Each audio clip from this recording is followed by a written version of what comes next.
భారతదేశ చరిత్రలో రాజధాని కూడా లేనటువంటి రాష్ట్రం ఏదైనా ఏర్పడింది అంటే అది ఆంధ్రప్రదేశ్ అనడంలో ఎటువంటి అతిశయోక్తి లేదు. 14 ఏళ్ల క్రితం రాష్ట్ర విభజన హేతుబద్ధంగా జరిగిన నేపథ్యంలో ఆంధ్రప్రదేశ్కు రాజధాని కూడా లేనటువంటి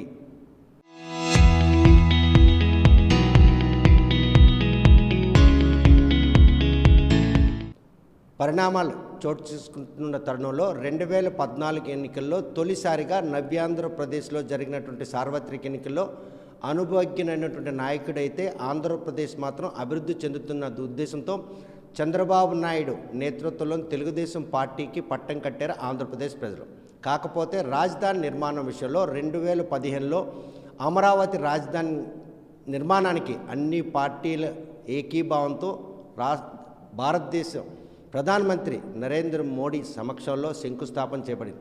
అప్పటి నుండి 3 ఏళ్ల పాటు జరిగినటువంటి నిర్మాణాల్లో మాత్రం ప్రతి అంశంలో కూడా తాత్కాలికం అన్న పదం ఆంధ్రప్రదేశ్ ప్రజలు మాత్రం మింగుడు పడే పరిస్థితి లేకుండా చేసింది. కాకపోతే ప్రస్తుతం కూటమి ప్రభుత్వం కొలువు తీరిన 2 ఏళ్ల అనంతరం ఈరోజు అమరావతి రాజధాని బిల్లును ప్రవేశపెట్టడం, అది ప్రవేశపెట్టిందే తడువుగా శాసన మండలికి పంపించకుండా పార్లమెంట్లో ప్రవేశపెట్టిందే తడువుగా ఆమోదించబడడం, ఈరోజు ఉభయ సభల ఆమోదంతో రాష్ట్రపతి రాజముద్ర కూడా పడ్డం. ఈ పరిణామాలన్నీ చూస్తుంటే అమరావతి రాజధాని నిర్మాణంలో భవిష్యత్తులో ఎటువంటి ఆటంకాలు ఉండకుండా ఉండేందుకు వారు చేస్తున్నటువంటి ప్రయత్నంగా చెప్పుకుంటున్నటువంటి కూటమి ప్రభుత్వం మాటల్లో ఏ మేరకు వాస్తవం ఉందన్న విషయం ప్రస్తుతం మనతో మాట్లాడడానికి శ్రీకాకుళం జిల్లా YSR Congress party grievance cell అధ్యక్షులు రౌత్ శంకరరావు అంటున్నారు. చూస్తే కనుక అసలు బిల్లు ప్రవేశపెట్టడానికి గల ప్రధాన కారణం ఏమని భావిస్తున్నారు? వాళ్ళకి ఒక అభద్రతా భావం ఏర్పడింది. ఎప్పుడూ లేదని చెప్పి ఈవేళ శాశ్వత రాజధాని అమరావతి అనేటువంటి చట్టాన్ని పార్లమెంట్లో ఆమోదించడం జరిగింది. వాళ్ళకి నిజాయితీ ఉన్నట్లయితే ఆ రోజు అసెంబ్లీలో తీర్మానం చేశారు. మరి శాసనమండలి ఎందుకు చేయలేదు? ఎక్కడైనా ఏదైనా రాష్ట్రంలో అసెంబ్లీలోని శాసనమండలి అయిన తర్వాత పార్లమెంట్కి పంపిస్తారు. కానీ వాళ్ళకి ఇక్కడ తగిన బలం లేదని చెప్పి శాసనమండలి విస్మరించి పార్లమెంట్లో వాళ్ళు గ్రోత్ ఇంజిన్ కలిసి ఉన్నారు కాబట్టి కొలియేషన్గా ఉన్నారు కాబట్టి అక్కడ మన మాట చెల్లుతుందని చెప్పి అక్కడికి వెళ్ళినటువంటి పరిస్థితి.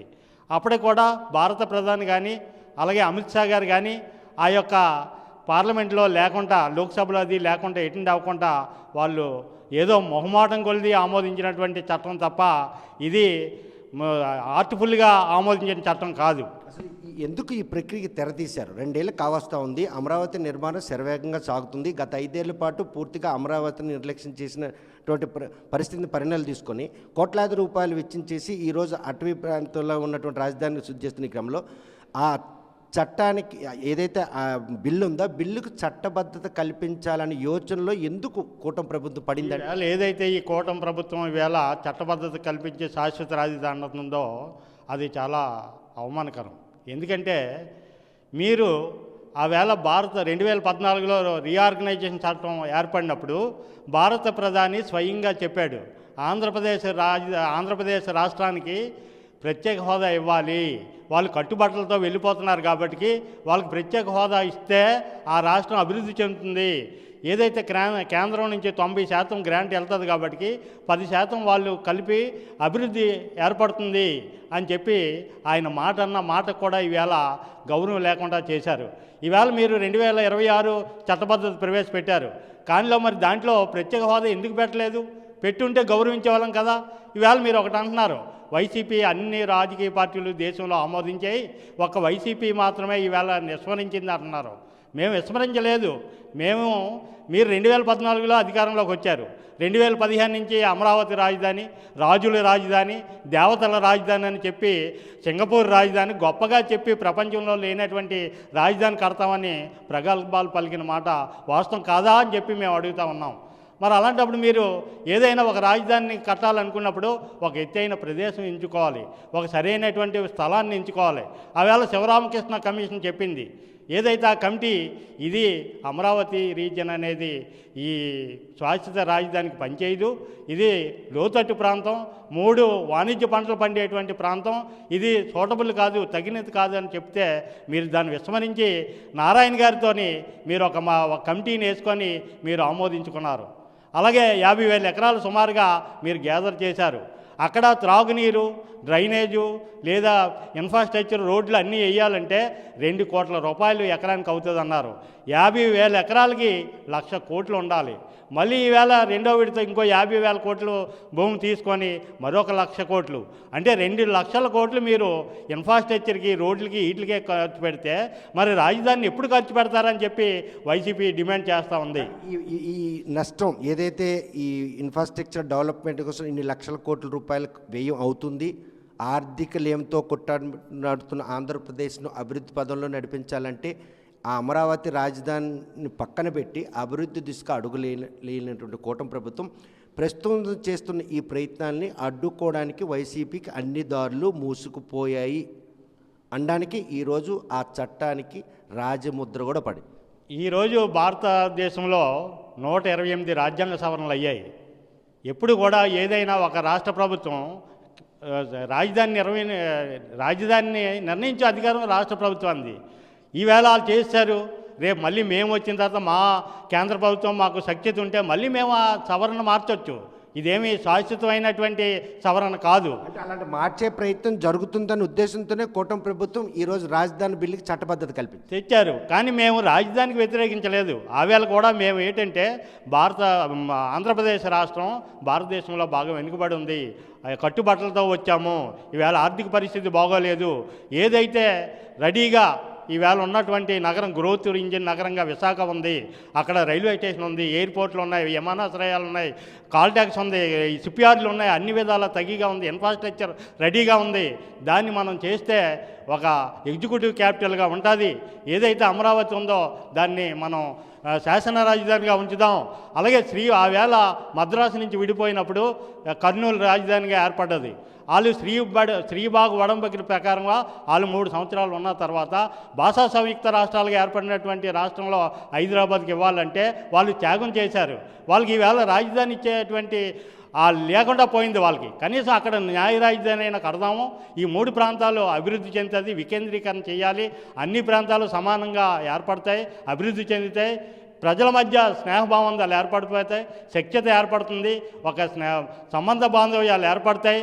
ఈవేళ ఏదైతే హైదరాబాద్లో మనం ఇప్పుడు నష్టపోయామో అది కాకుండా ఈ ముందు జాగ్రత్తగా చర్య తీసుకోవాలని మేము చెప్పామే తప్ప మేము ఏనాడు కూడా అమరావతికి వ్యతిరేకం కాదు. భారతదేశంలో పార్టీలన్నీ కూడా ఆంధ్రప్రదేశ్లో ఉన్నటువంటి ఈ రాజధాని అనిశ్చితిని తొలగించేందుకు ప్రతి ఒక్కరూ దోహదపడ్డారు. ఎంపీలు పార్లమెంట్లో కావచ్చు, పెద్దల సభలో కానీ వైఎస్ఆర్ కాంగ్రెస్ పార్టీ ఎంపీలు సభ నుండి బయటికి వెళ్ళిపోయిన మీకు అవమానం అనిపించట్లేదు? మాకేం అవమానం అనిపించలేదండి, ఎందుకంటే అది మా బాధ్యత. ఎందుకు మేము వాకౌట్ చేసామంటే ప్రత్యేక హోదా అనేటువంటిది చట్టబద్ధత చెయ్యలేదు, రైతులు భూములు ఇచ్చినటువంటి రైతులకి రక్షణ అందులో కల్పించలేదు. ప్రత్యేక హోదా ముగిసిన అధ్యాయం అని సాక్షాత్ దేశ ప్రధానమంత్రితో పాటు ఎవరైతే అమిత్ షా కూడాను స్పష్టం చేసిన తర్వాత దాని గురించి మళ్ళీ మీరు వెంపర్లాడడం వెనక పార్టీని పరిరక్షించుకోవడానికి అది ఆంధ్రప్రదేశ్కి రాజధాని లేని వ్యవహారం ఎవరు చేశారు? చంద్రబాబు నాయుడు గారే. ఆ వేళేమో ఆయన రాజధాని ప్రత్యేక హోదా గురించి ఆయన బ్లాక్ షర్ట్ వేసుకొని ధర్నాలు చేసినటువంటి సందర్భాలు ఉన్నాయి. మరి ఆ వేళ మీకు ప్రత్యేక హోదా కావాలి, తర్వాత ఏమో ప్రత్యేక ప్యాకేజీ అన్నారు. మీరు ఆ వేళ సాక్షాత్తు భారత ప్రధానమంత్రి అన్నారు. ఏమని? మీరు పోలవరాన్ని ఏటీఎంలా వాడుకుంటున్నారు, ప్రత్యేక హోదా కాదు ప్రత్యేక ప్యాకేజీ అని చెప్పి మీరు స్వార్థపూరితంగా వెళ్తున్నారన్న మాట ప్రధానమంత్రి అన్నారు.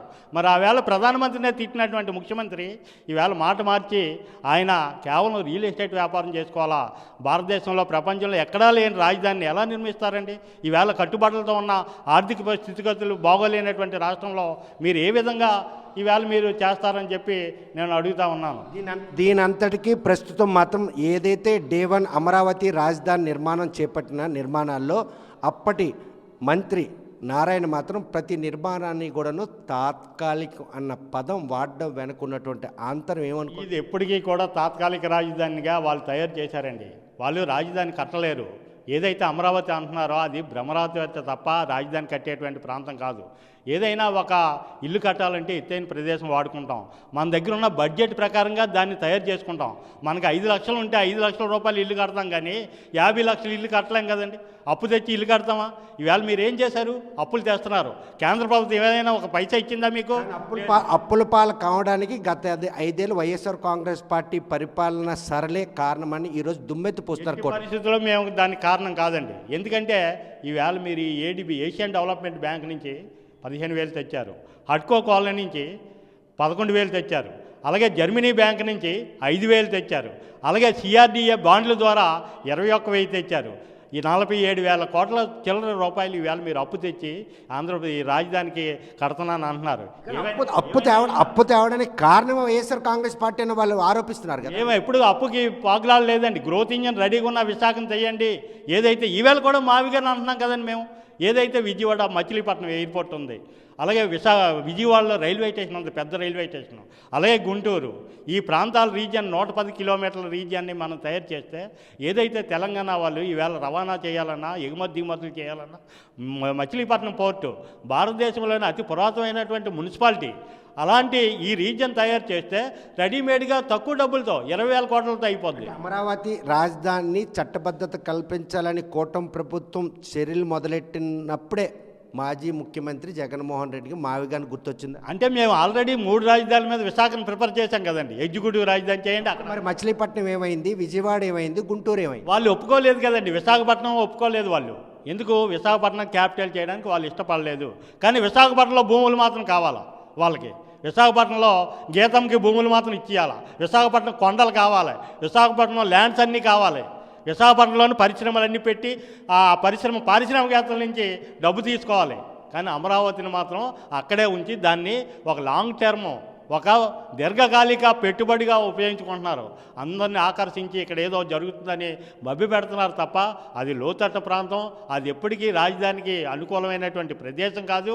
అందుకే పోనీ మీకు విశాఖ ఇష్టం లేదు కాబట్టి మావిగాన్గా ఈ నేషనల్ హైవేకి ఉన్నటువంటి ఈ విజయవాడ, గుంటూరు, మచిలీపట్నాన్ని మీరు చెయ్యండి, ఎలాగైనా బాగుంటుందని మేము సజెస్ట్ చేసాం. ఈవేళ మేము వాకౌట్ చేసామంటే కారణం ప్రత్యేక హోదా లేదు, రైతులకు చట్టబద్ధత లేదు, అది నిర్మాణం అయినటువంటి రాజధాని కాదు. మీరు నవరాయపూర్ తీసుకోండి, కానీ అందులో భాగస్వామ్యం కాలేదన్నటువంటి దిగులో ఎంపీల్ని ఒక చరిత్రహీనులుగా ఉండిపోతారు. ఎలాగంటారండి మీరు? మేము ఏది వ్యతిరేకించాం? ప్రస్తుత రూపాన్ని వ్యతిరేకించాం. మీరు ఏదైతే ఈవేళ శాశ్వత రాజ్యానికి చట్టబద్ధత అని బిల్లు పెట్టారో ఆ బిల్లులో మాకు స్పష్టత కనిపించలేదు. ప్రత్యేక హోదా లేదు. దేశంలో ఎంపీలు అందరూ కూడా ఆకట్టుకున్నటువంటి ఆ బిల్లు కేవలం వైఎస్ఆర్ కాంగ్రెస్ పార్టీ ఎమ్మెల్యేలకే వంట పట్టలేదంటే ఈరోజు జగన్మోహన్ రెడ్డి కనసైకిల్ 3 బయటికి వెళ్ళారంటే అలా ఏమీ లేదండి. దేశంలో ఎంపీలు అందరూ కూడా ఆమోదించాలా, తిరస్కరించాలనేది లేదు. ఏదైనా రాజధాని రాష్ట్ర ఇష్టం. మరి అలాగే సమాజ్వాదీ పార్టీ ధర్మేంద్ర యాదవ్ ఉన్నాడు. ఆయన నిన్న మాట్లాడుతూ పార్లమెంట్లో ఏం చెప్పారు? ఇది తగినటువంటి అమరావతి తగినటువంటి రాజధాని కాదు. విశాఖపట్నం చేసి ఉంటే ఇవాళ ఆంధ్రప్రదేశ్, హైదరాబాదు, చెన్నై, ఢిల్లీ కన్నా మహానగరంగా ఉండేది. 10,000 కోట్ల రూపాయలతో ఈవేళ రాజధాని అయిపోయి ఉండేది. కేవలం వీళ్ళు స్వార్థపూరితంగా వెళ్ళి అమరావతిని రాజధాని అన్నారు తప్ప ఇది ఎంతమాత్రం నిజాయితీ కాదు, ఇది ఎంతమాత్రం నిబద్ధత కాదు. ఇది ఒక్క క్షణం మీరు వైఎస్ఆర్ కాంగ్రెస్ పార్టీ వ్యక్తి కాదు, అంటే నాయకులు కాదు, తో పాటు ఒక ఆంధ్రప్రదేశ్కి సంబంధించిన సిటిజన్గా ఈ అమరావతి రాజధాని చుట్టూ తిరుగుతున్నటువంటి పరిణామాలు కనీసం మరో 2 దశాబ్దాల లోపైన అమరావతి రాజధానిని చూసే అదృష్ట భాగ్యం కలుగుతున్నటువంటి పరిణామాలు కనిపిస్తున్నాయి. మీరు ఉదాహరణ ఛత్తీస్గఢ్ రాజధాని నవరాయ్పూర్, అవేళ 2006లో అది తయారు చేశారు. మాకు కావాలి రాజధాని కావాలని చెప్పి వాళ్ళు ఈ ఉత్తరాఖండ్తో కానీ లేకపోతే జార్ఖండ్తో కానీ ఇది కూడా చేశారు.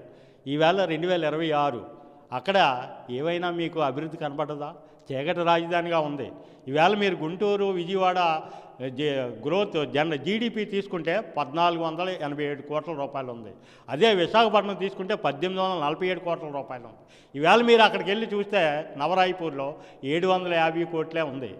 5,36,5.36 లక్షల మందికి అక్కడ రాజధాని నిర్మాణం కావాలని చెప్పి తయారు చేస్తే ఈవేళ 2.5 లక్షల మంది కూడా అక్కడ లేరు.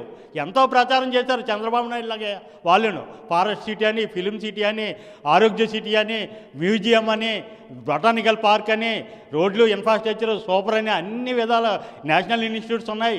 ఇది గొప్ప రాజధాని అయిపోద్దని చెప్పి వాళ్ళు ప్రచారం చేస్తే ఈవేళ ఏమైంది? మలేషియా తీసుకోండి, పుత్ర జయ, అక్కడ ఏమైంది? అక్కడ కూడా రాజధాని ఈవేళ చీకటిగా కనబడుతుంది. మీరు ఈవేళ అమరావతిలో రాజధాని కడితే రేపు ఎవరు కూడా అక్కడ ఎవరు ఉండరు, నిర్మానుష్యంగా ఉంటుంది. మీరు కేవలం ఈ రియల్టర్లని మీరు ఆహ్వానించి డబ్బులు సంపాదించుకోవడానికి తప్ప అది రాజధానికి అనువైనటువంటి ప్రదేశం కాదు అనే మేము ఈవేళ మావిగాన్ని మేము సజెస్ట్ చేసాం. ఈ తెర వెనక తేవడం వెనక కూడాను ఈరోజు కూటమి నేతల్లో ఒక అప్రతత భావం నెలకొన్నటువంటి పరిణామాలు చేసుకున్న తరుణంలోనే ఈరోజు అమరావతి రాజధానికి చట్టబద్ధత కల్పించాలన్నటువంటి వారి ఆకాంక్షలకు అనుగుణంగా అన్నీ దోహదపడినాయి. కానీ రేపు వైఎస్ఆర్ కాంగ్రెస్ పార్టీ వస్తే 3 రాజధానులకే మొగ్గు చూపుతాం, అమరావతి రాజధానిలో అన్ని కోట్ల రూపాయలు పెట్టుబడులు పెట్టమని ఒక ముందస్తు వ్యూహంతో జగన్మోహన్ రెడ్డి ఇప్పటికే ఫిక్స్ అయ్యారంటే మేము ఎప్పుడు కూడా పాడు చేయాలి, ఈ ప్రజల డబ్బులు వృధా చేయాలనే ఆలోచనలో మేము లేవు. అది మేము శాసన రాజధానిగానే ఉంటాం. అక్కడ ఇన్ఫ్రాస్ట్రక్చర్ ఏదైనా తయారైనా మేము రెడీగా ఉంటాం. మీరు ఆ వేళ మేము విశాఖపట్నంలో మేము కొండ మీద కడితే ఆ వేళ వాళ్ళు ఏంటన్నారు, ఇది ఆయన సొంతాన్ని కట్టించుకున్నాడు ఈ బిల్డింగ్ అని చెప్పి ప్రచారం చేశారు. ఈవేళ రాష్ట్రపతి భవనంకి ఇస్తాం, లేకపోతే హోటల్కి ఇస్తాం, అద్దెకి ఇస్తాం అంటున్నారు. అంటే ప్రజల డబ్బు మేము వృధా చేయలేదు కదండి. మేము ప్రతి పైసా కూడా ప్రజల తాలూకా డబ్బుని ఏనాడు కూడా వృధా చేయలేదు. అనేక సంక్షేమ పథకాలు చేసాం, 36 సంక్షేమ పథకాలు చేసాం. ఇవాళ మీరు కేవలం రాజధానికే డబ్బులు అన్నీ పెట్టేస్తే మీరు మరి సంక్షేమం ఎక్కడ తెస్తారు? ఏది ఉద్యోగస్తుల తాలూకు 36,000 కోట్లు బకాయి ఉన్నారు, మీరు ఎక్కడ తెస్తారు? ఏది కూడా మీరు ఇవ్వకుండా ఈవేళ ప్రజలను మభ్య పెడుతున్నారు. ఏదైతే యువత ఉద్యోగాలు లేకుండా ఉన్నారో అలాగే అందరూ కూడా నిర్వీర్యం అయి ఉన్నారు. ఈవేళ ఆంధ్రప్రదేశ్లో ఏమి కూడా అభివృద్ధి కనిపించలేదు. వైఎస్ఆర్ కాంగ్రెస్ పార్టీ ఆంధ్రప్రదేశ్లో మళ్ళీ అధికారంలోకి వస్తే అమరావతి పూర్తిగా భూస్థాపితం అవుతుంది. మేము భూస్థాపితం చేయండి, దాన్ని శాశ్వత రాజధానిగా ఉంటాం. అలాగే ఈ దగ్గరలో ఉన్న ప్రాంతాలన్నీ అభివృద్ధి చేసి ఒక ఇన్ఫ్రాస్ట్రక్చర్ చేసి ఒక మంచి రాజధాని తయారు చేయాలన్నది మా ఉద్దేశం తప్ప పాడు చేయాలనేటువంటిది మా ఉద్దేశం కాదు. మేమేమి రియల్ ఎస్టేట్ వ్యాపారం చేయము, మేమేమి డబ్బు సంపాదించుకోమండి. ప్రజలకు ఉపయోగకరమైనదే మేము చేస్తాము. ఈనాటి కూడా ప్రజలు మా పైన అపారమైనటువంటి విశ్వాసం ఉంది. మేము చేసినటువంటి కార్యక్రమాలన్నీ వాళ్ళు ఇప్పటికీ గుర్తుపెట్టుకున్నారు. రేపు రాబోయే కాలంలో 2029లో వైఎస్ఆర్సీపీ గెలుస్తుంది. మేము ఖచ్చితంగా ప్రాంతాలన్నింటినీ అభివృద్ధి చేస్తాం. అవేళ రాజశేఖర రెడ్డి గారు ఉన్నప్పుడు కూడా మన రాజశేఖర గారు ముఖ్యమంత్రిగా ఉన్నప్పుడు ఆర్థిక మంత్రి ఉన్నప్పుడు మన రాజశేఖర రెడ్డి గారు ఆయన్ని శ్రీలంక పంపించి ఈవేళ ఏదైతే అనకాపల్లి దగ్గర అచ్యుతాపురంలో బ్యాండెక్స్ కంపెనీని తెచ్చి ఈవేళ ఉత్తరాంధ్రకి మణిహారంగా కల్పించారు. అలాగే ఏదైతే ఈవేళ ఆదివారం లేకపోతే ఈ ముడసర్లావ ప్రాంతాల్లో హబ్బు కట్టారు, ఆరోగ్య హబ్బు కట్టారు, డాక్టర్స్ హాస్పిటల్స్ అన్ని పెట్టారు. అలాగే Visakha institute of medical institute కట్టారు. ఒట్టి డొక్కులతోని గోతులతోనే ఉన్నటువంటి ఎయిర్పోర్ట్కి 100 కోట్లు ఇచ్చి విశాఖ ఎయిర్పోర్ట్ని అంతర్జాతీయ విమానాశ్రయంగా తీర్చిదిద్దడంలో ఆయన పాత్ర అమోఘం. ఉత్తరాంధ్రకి జలవనరులు కానీ ఇవన్నీ కూడా తెచ్చింది రాజశేఖర రెడ్డి గారు. తర్వాత ఇది వాళ్ళు చేసింది ఏమీ కనబడలేదు. వాళ్ళ మూలపై పోర్ట్ అవనియండి, హార్బర్ అవనియండి, ఏదైనా బ్యాండేజ్ కంపెనీ అవనండి, ఫార్మాస్యూటికల్ అవనియండి, లేకపోతే ఈవేళ ఎలక్ట్రానిక్ హబ్ అవనియండి, లేకపోతే సత్యం కంప్యూటర్స్, ఏదైనా మేము ఆ వేళ తెచ్చి ఉత్తరాంధ్రాన్ని అభివృద్ధి పరచడంలో మా పార్టీ తాలూకా ఘనత ఆషామాషా కాదు. ఒక అద్భుతమైనటువంటి చరిత్రలో నిలిచినటువంటి త్యాగం మేము చేయగలిగాం. మళ్ళీ మేము వస్తే ఉత్తరాంధ్ర అంతా రాష్ట్రం అంతా కూడా అభివృద్ధి చేస్తాం. జోన్లుగా వికేంద్రీకరణ చేసి పరిపాలన అలాగే అన్ని ప్రాంతాలని ఇన్ఫ్రాస్ట్రక్చరు ఫ్యాక్టరీస్ అన్నీ పెట్టి యువతను ఆదుకునేటువంటి ఆలోచనలో మేము ఉన్నాం. తప్పకుండా మా జగన్మోహన్ రెడ్డి గారు వచ్చిన వెంటనే దీని మీద ఒక ప్లాన్ చేసి మళ్ళీ ఆంధ్రప్రదేశ్ని మంచి స్వర్ణాంధ్రప్రదేశ్గా ఒక అద్భుతమైనటువంటి ఆంధ్రప్రదేశ్గా తయారు చేస్తారని మీకు సభాముఖంగా తెలియజేస్తూ ఉన్నాం. చూస్తే కనుక ప్రస్తుతం అమరావతి రాజధాని నిర్మాణం విషయంలో బిల్లును చట్టబద్ధత కల్పించేందుకు కూటమి ప్రభుత్వం చేస్తున్న ప్రయత్నంలో మాత్రం అన్నీ వారికి అనుకూలం కావడంతోనే ఈరోజు ఆ బిల్లుకు రాజముద్ర పడింది. కాకపోతే ఈ రాజముద్ర పడిన వెనక మాత్రం వైఎస్ఆర్ కాంగ్రెస్ పార్టీ ఇప్పటికి కూడాను ఆ బిల్లు పట్ల చిత్తశుద్ధిగా వ్యవహరించకపోవడానికి మాత్రం బిల్లులో ఉన్నటువంటి లోపాలని పరిగణనలో తీసుకొని ఈరోజు పార్లమెంట్ నుండి ఆ ముగ్గురు ఎంపీలు కూడా బాయ్కాట్ చేశారు. పరిపాలనా వికేంద్రీకరణతోనే ఆంధ్రప్రదేశ్ అభివృద్ధి సాధ్యపడుతుందన్నటువంటి దృఢ సంకల్పం వైఎస్ జగన్మోహన్ రెడ్డి తీసుకున్నారు. అమరావతిలో పాలనా రాజధానిని మాత్రం కొనసాగించడంలో ఈరోజు మచిలీపట్నం, విజయవాడ, గుంటూరుని పరిగణనలు తీసుకొని మావిగాన్ ఉన్నటువంటి పదాన్ని తెరపైకి తెచ్చారు. మరి ఈ విషయంలో భవిష్యత్తులో అమరావతి రాజధానికి ఎటువంటి ఆటంకాలు లేకుండా చట్టబద్ధత కల్పించామని చెంకలు గుడ్డుకుంటున్నటువంటి కూటమి ప్రభుత్వం రాష్ట్ర ప్రజల మనోభావాలకు అనుగుణంగానే ఈ నిర్ణయం తీసుకున్నారా, లేకపోతే ఆ ప్రాంతాల్లో భూముల్ని కాజేసేందుకు చేసిన ప్రయత్నంలో వాళ్ళు సక్సెస్ అయ్యారన్న విషయాన్ని పరిగణనలు తీసుకున్న వైఎస్ఆర్ కాంగ్రెస్ పార్టీ మళ్ళీ రాష్ట్రంలో అధికారంలోకి వస్తే మాత్రం పరిపాలనా వికేంద్రీకరణతోనే ఆంధ్రప్రదేశ్ను అభివృద్ధి చేసేందుకు ఎంతగానో ప్రయత్నిస్తాం. భవిష్యత్తులో కర్నూలుతో పాటు విశాఖ, అమరావతి 3 దిక్కులను కూడాను అభివృద్ధి పదంలో నడిపించేందుకు అవసరమైన అన్ని చర్యలు చేపట్టేందుకు ఇప్పటికే కార్యాచరణ రూపొందించాం. కాకపోతే ప్రస్తుతం ఏదైతే చట్టబద్ధత కలిగినటువంటి అమరావతి రాజధాని బిల్లు ఉందో అది అసెంబ్లీ వేదికగా చట్టాలను సవరణ చేసైనా కూడాను ఈరోజు అమరావతి రాజధానితో పాటు ఆంధ్రప్రదేశ్ అభివృద్ధికి దోహదపడే విధంగా భవిష్యత్తులో దాన్ని అమెండ్మెంట్ చేసేందుకు కూడా ఈ వెనకాడబోమని చెప్పి స్పష్టం చేస్తారు. మరి భవిష్యత్తులో అమరావతి రాజధాని పరిపాలనా వికేంద్రీకరణతో ఆంధ్రప్రదేశ్ సాధ్యపడుతుందా, లేకపోతే అమరావతి రాజధాని నిర్మాణం పూర్తయిన తర్వాతే ఆంధ్రప్రదేశ్ మళ్ళీ అభివృద్ధి దిశగా అడుగులేస్తుందన్నా లేదా అనే విషయం వేచి చూడాల్సిందే. వీడియో జర్నలిస్ట్ రామకృష్ణతో సత్యం, RTV శ్రీకాకుళం.